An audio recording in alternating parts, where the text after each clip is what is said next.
Professor Brain Brown's research shows that vulnerability fosters good emotional and mental health. It is a sign of courage. We become more resilient and brave when we embrace who we truly are and what we are feeling.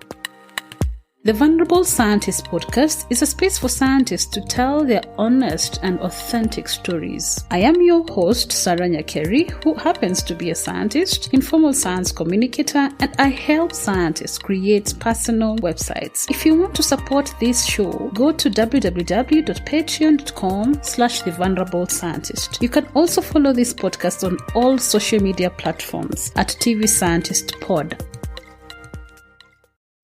So I've loved the conversation so far. You telling us the story of how you got to where you are and being in a transitional period from academia to industry, recent graduate, recent father. Okay, recent father. New father. Yes, still a new father. New father, yes. Yeah, newly married, not so newly married, but newly married, I will say that. Young PhD graduate, doing well in another country. What are the hobbies that you've had during this period?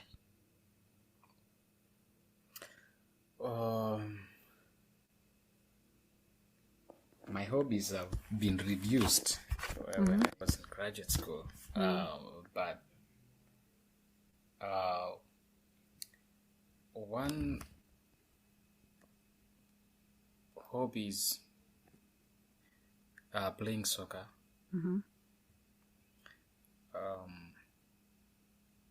I've always tried at least every week to engage in playing soccer. At the end of the week, when you have a busy and intensive research week. Which number do you play? Playing soccer. Huh? Which number? I play as a winger.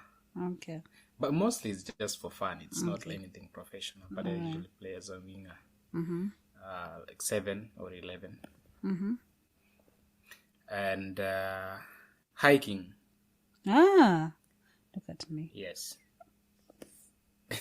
Why did you say that? I'm always excited. You also love hiking? Yeah, I'm always excited when I hear someone who loves hiking. Like, I don't know. I think I'm going to start a podcast on hiking. I think you should. I've been thinking about that. Like, I don't know how, but I've just been thinking about it. I'm like, should it be about hiking? Should it be about just hobbies? Should it be hobbies and work? Like, it's just, I've just been there thinking about a name, but the hiking is the thing that made me think about another kind of podcast. I love hiking. Yeah, I do love hiking. And cooking chapati. Yes. Everywhere I go, whether I'm visiting my friends, wherever, like I'd say, wherever, any place that I've visited, people will always request. Like, ule rafiki wako wa chapati. Like,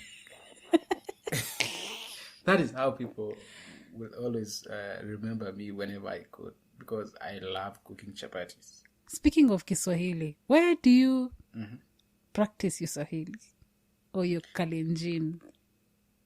Or you don't even know Kalenjin, do you? I know Kalenjin. Okay. Where do you practice? I speak to my family frequently. Okay. And whenever I speak to my mom or my dad, we always talk Kalenjin. Okay. And for Swahili, I talk Swahili every day with my wife. Oh, your wife is Kenyan? Yeah, my wife is Kenyan. She's from Kisii. Oh, she's from our place. Yeah. I assumed. Yeah. I assumed. Oh, you assumed that since she's in the Navy, like, she's probably American, No. So I was like, okay, so where do you do your Swahili? Oh, yeah. Okay. I speak Swahili every day. So you're safe. I'm very safe. I'm even starting to learn Kisi. Ah. Yeah, maybe one day I'll call you and talk to you in Kisi. So trust me, I can't help you. I don't know how to speak. yeah, but it's like, good you're learning. Whenever yeah, it's my wife is not even that good in it. Whenever she's talking to her mom, she'll always respond in Swahili when the mom is talking in Kisi. So. Oh yeah, that's a common thing among us people. Mm-hmm. Okay. Yeah, so you're talking about your hobbies before you mentioned something, so then I thought about Swahili. Oh yeah. Because cooking chapati is my hobby. I don't think I. That's my recent and hobby, reading. by the way. Cooking chapatis. Really? Yeah, I've even it's been, I don't know, some time, and I think it's making me so fat for some weird reason. I never really used to eat chapatis. It's wheat. Yeah, it's wheat. I never used to eat chapatis before. I always like this. Like, I don't know why I'm plugging my own stories here, but I never used to like chapatis before. Then I moved to my own space. Then the only thing that, maybe I'm from the lab, I don't have food in the house, and the only thing that I can see there is ugali, and I can't just cook ugali on its own. So what do? I cook.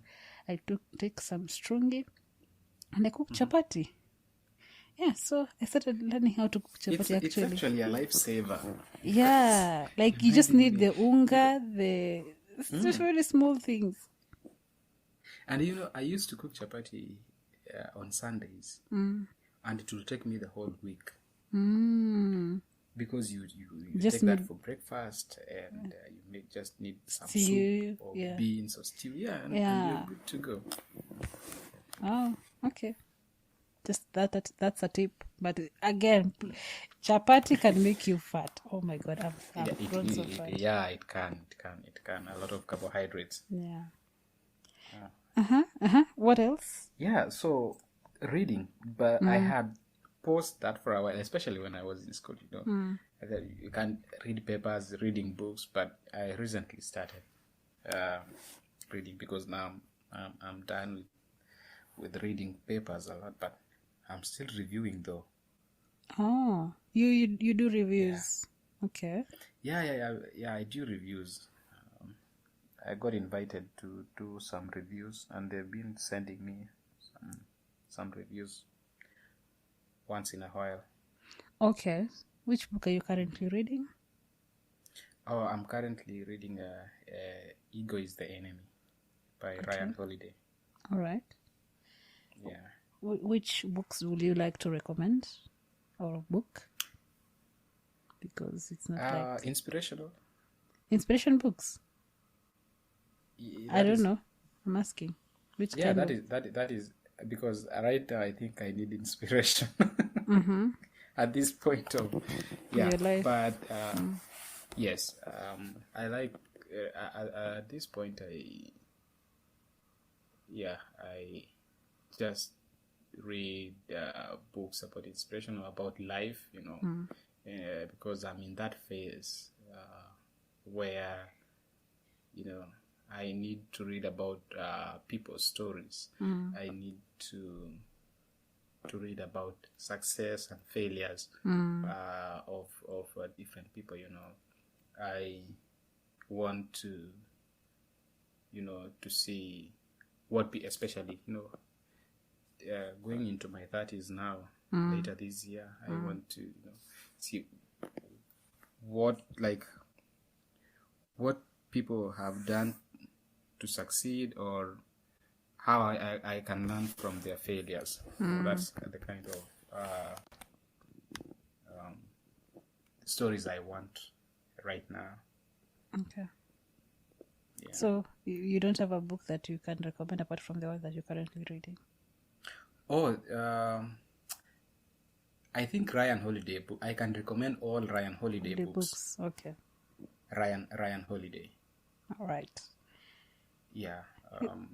Is really a nice writer, and just let me know if you want any Ryan Holiday books. I can get it to you. Wow. Thank you. Yeah. Okay. Is there any other one that you've not mentioned, the hobby that you've not mentioned, or you're planning to have, or hobbies that you left? Stop. I'm planning to start a hobby. So, I'm planning to do photography. I feel like I haven't documented my journey, especially in terms of, photography tells a story. Photos tells a story. And I feel like I haven't documented my life in terms of photos, so I want to start doing that. I'm planning to buy a camera and start doing just photography just for fun. Okay.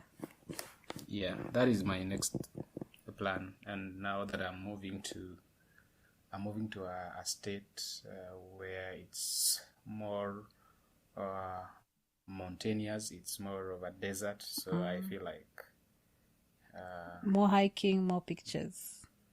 Well, I don't know so much about hiking because it's gonna be very hot. Oh yeah, and that's not safe. I'm moving to Arizona, and it's, especially right now, it's summer. The temperatures are over 40 degrees Celsius. That's hot. Maybe sometimes later the year when the temperatures are down, maybe when we can do it. But yeah, they have the Grand Canyon, so at least I can put those. They have very beautiful sites too. You can document them in photos. How have your hobbies, the one that you are able to do, made you survive your PhD?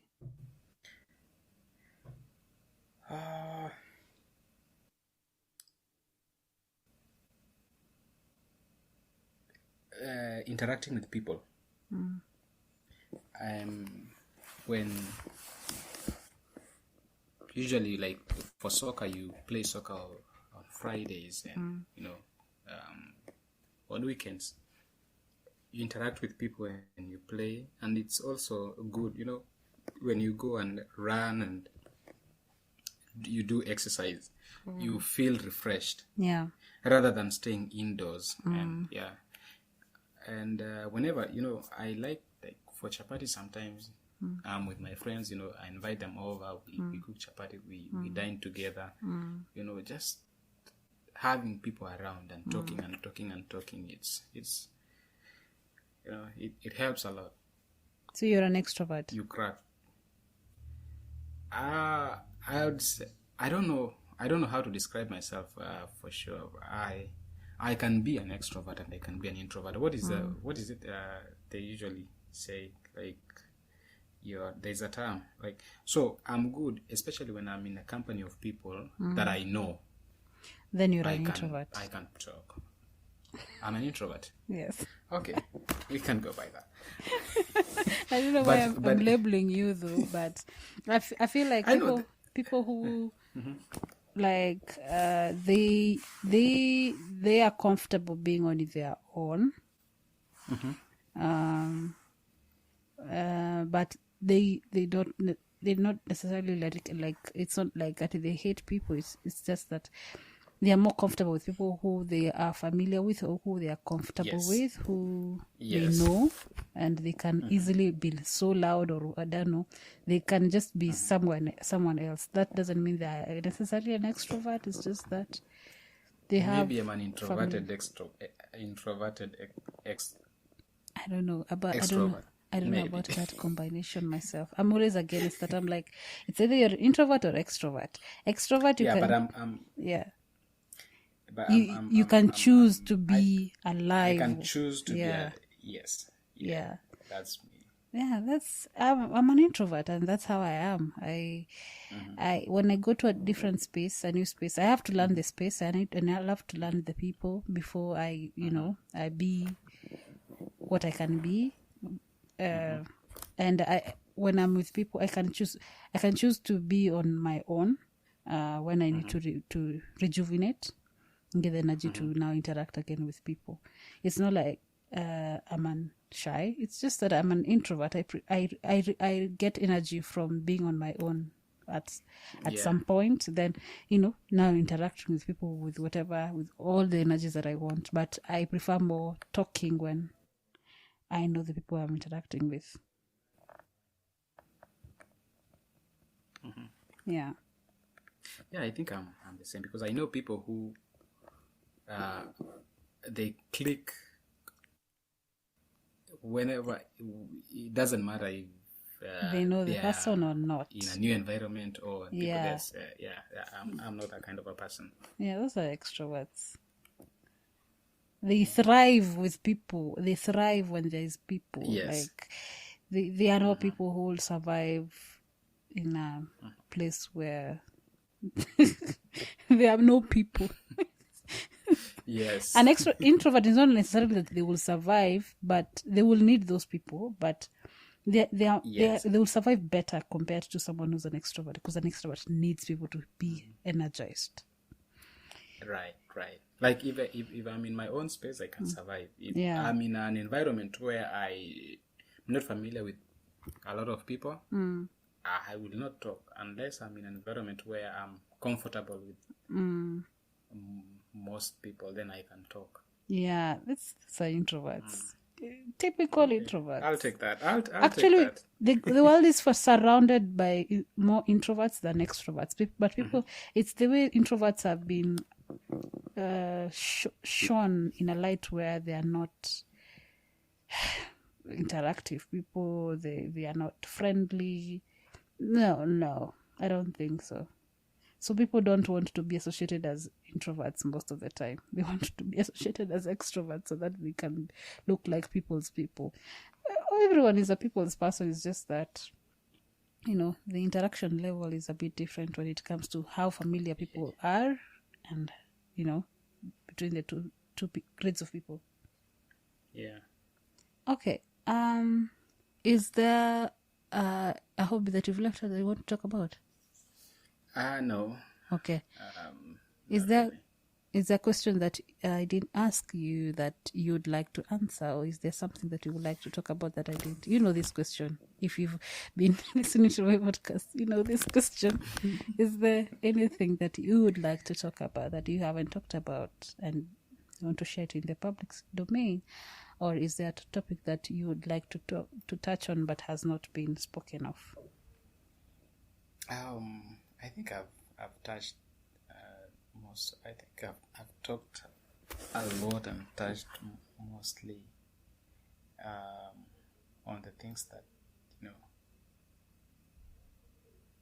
that needs to be talked about. But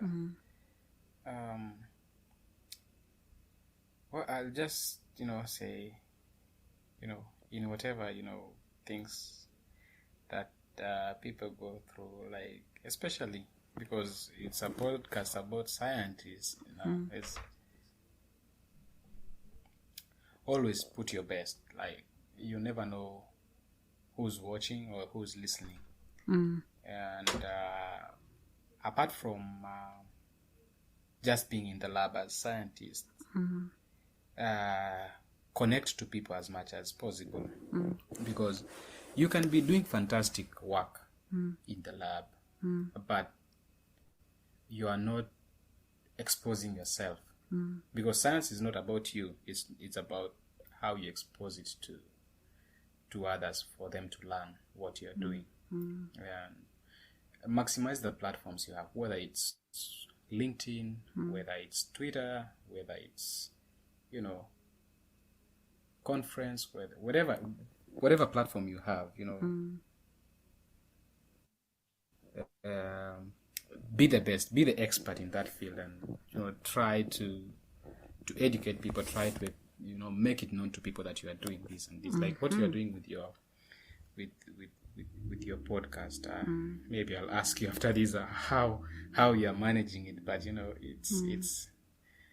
it's impressive, to say the least. Thank you. How do you feel after having this conversation? I hope I hope someone can learn from my experience. I hope someone will see the process rather than the end goal. You know, I would have easily said I have a PhD in chemistry and leave it at that. But not knowing the process that I went through to get here, I hope someone can learn from that and encourage himself or herself with that. And just reach out to, if you need any help, any advice, just reach out. I don't think there is anyone who is mean to share information. The question that I was asking is how you feel. How I feel after sharing this? After this long conversation, because we've been having a very long conversation, right? It's been over... very, very long. How many hours? 3 hours. 8. Wow. It started 9, at 10, 11, 12. 4, 10. 4.5 hours. Wow. 10. Yeah.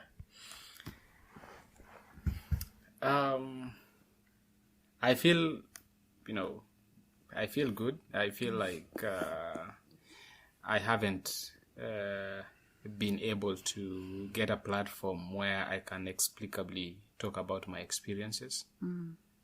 And it's getting such a platform is a big honor, and I feel good. Yeah.